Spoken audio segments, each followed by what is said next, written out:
Hey, how's it going, everyone? Nathan here with the ebookreader.com. For this video, I'm going to give you guys a review of the new Onyx Note Air. This is Onyx's latest 10.3-inch e-reader. It's got a different design and it's got a different type of screen technology here.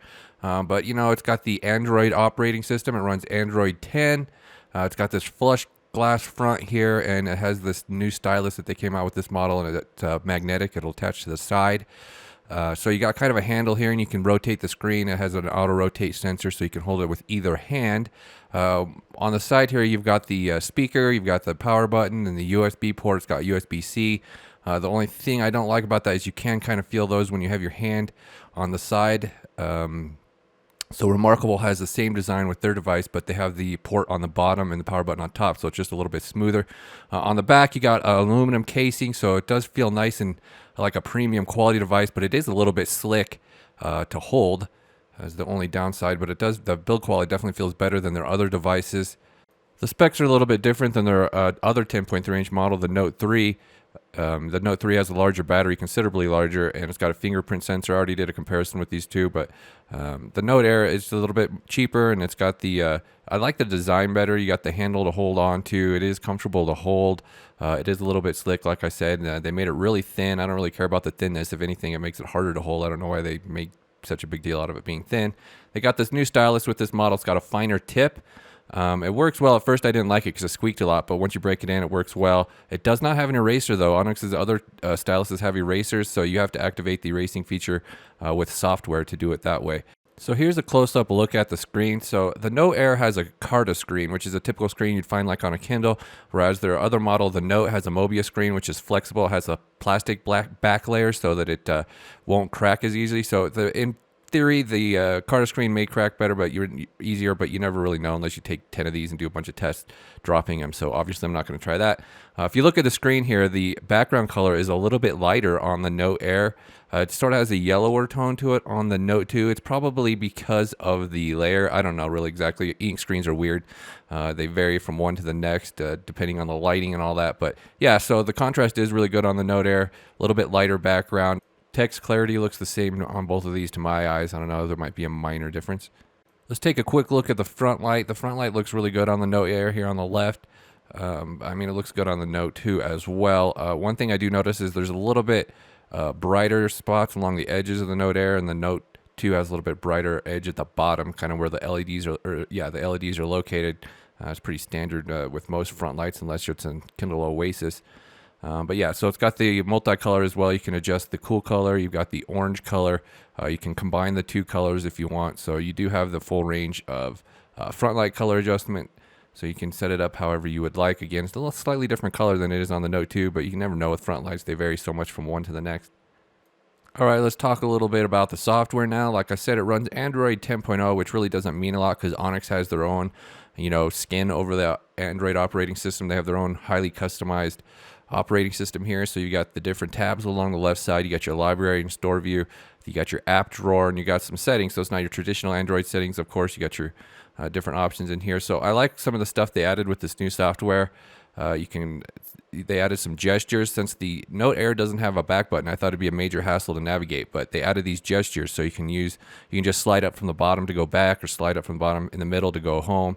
You can set these up however you would like. You can also access the multitasking switch by swiping up from the lower left, so you can just jump back between your different apps. Another thing, they finally made it so that you can access your ebooks from the Neo Reader app from the multitasking list. They used to not have any option for that. They still don't have an option to access your notes. So if you have like a recent note going, you ain't gonna be able to access from the multitask list, but at least you can jump back and forth between your books now, and they actually will have all your books open there, not just one. So if you have a couple different books open, you have them available through the multitasking list. Again, you can write on the screen. I feel like I've said this stuff a million times over the software, because Onyx releases 8 devices a year. So I might kind of skimp over some of these software features here, but all of Onyx's devices basically have the same sort of layout, same sort of settings. You can have 2 documents open at once. You can have a document open next to a different document. You can have the same document open twice, and then like this, you can have a note on one side. And then they also add a split screen with this newer software, so you could have 2 different apps open side by side. You could have a note on one, or like an ebook app in the other. In the bottom here, they have this navigation balls, and you can set different functions here for quick access. You could do like screenshots. You can adjust the contrast, the front light. One of the most helpful ones is the app adjustment settings for third-party apps. You can go in and tweak the app to make it run better. Again, you can adjust the front light from in here as well. So you can actually customize this thing how to show up exactly how you want it. The different icons on here, you can customize all these and get rid of some of them if you would like. So that helps with navigating as well. But I really like the new gesture feature, just being able to jump around. Makes it a lot faster than it was on the old software. As mentioned many times before in previous videos and articles, the Kindle app works surprisingly well on Onyx's devices. I use it all the time. I like having a large screen Kindle.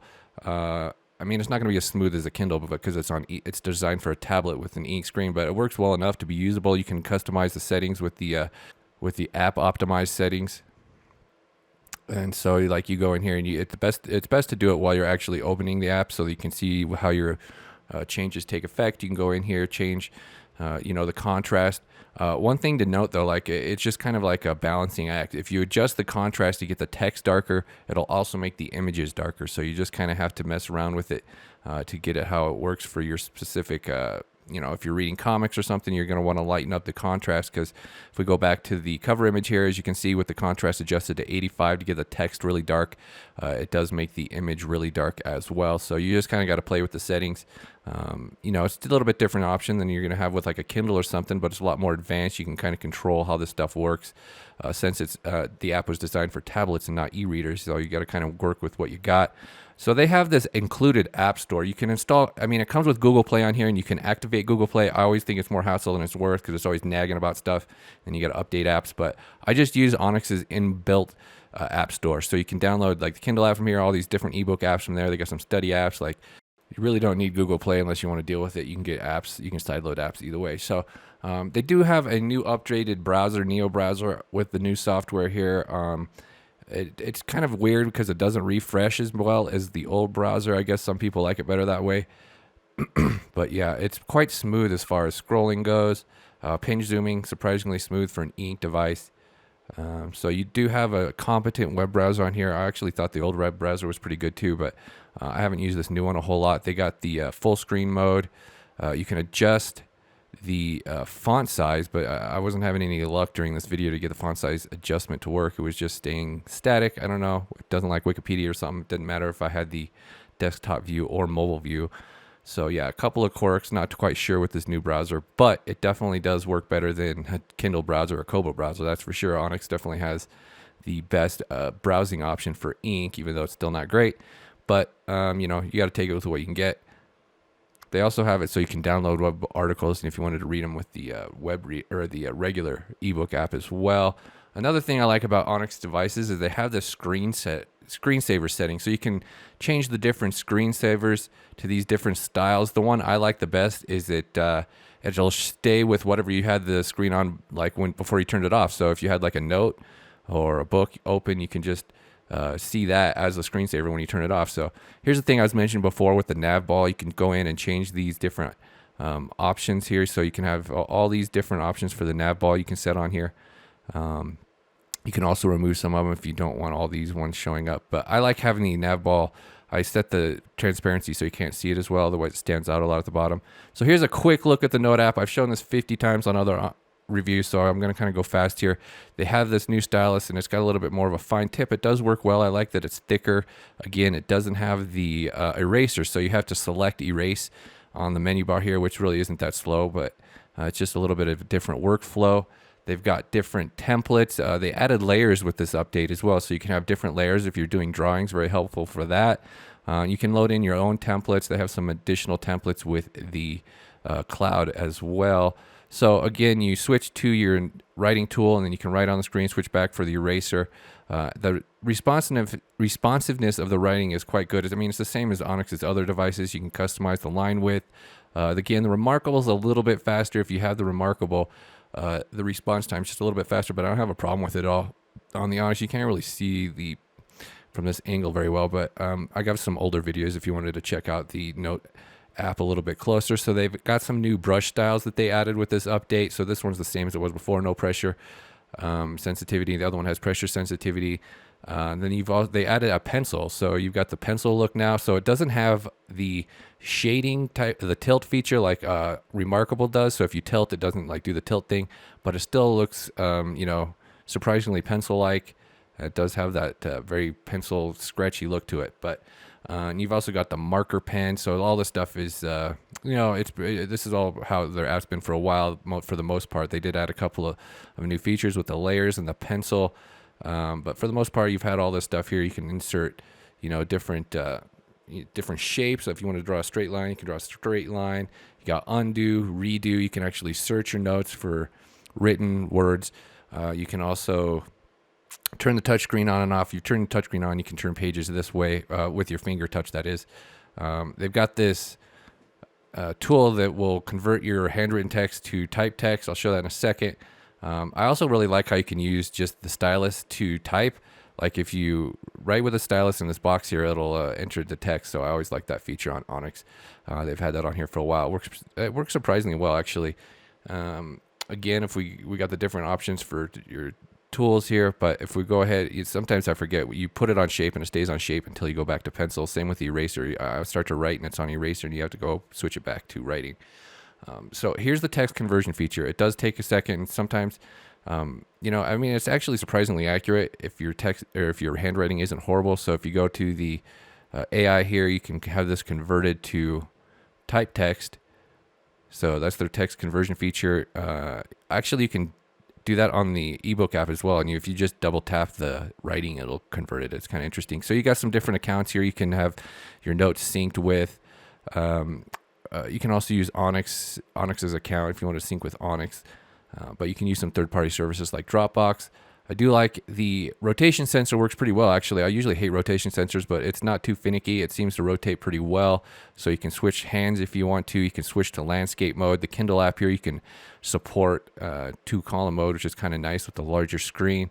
Another cool thing with, Onyx sells this keyboard where you can dock this thing. It fits better than the Note because the Note, the little tab that it sits in overlaps the screen a little bit, but on the Note Air it fits down there really nice. Again, like I said earlier, I didn't get a chance to show it much, but you can have 2 apps open at the same time now. They added the split screen mode with this latest software. So for instance, you could have the Kindle app open on one side, you could have your Note app open on this side, and you could also switch sides if you wanted to have, or if you were left-handed or something. But so yeah, split screen mode's kind of cool, so you can still control the ebook app. The only thing is the app optimized settings don't work on third-party apps when you're using it in this mode, so you can't take advantage of the contrast adjustment, and sometimes you may have some more ghosting and stuff. But I'm gonna go ahead and wrap up this video review right here. Thank you guys for watching. Check out the full review at the ebookreader.com. Goodbye.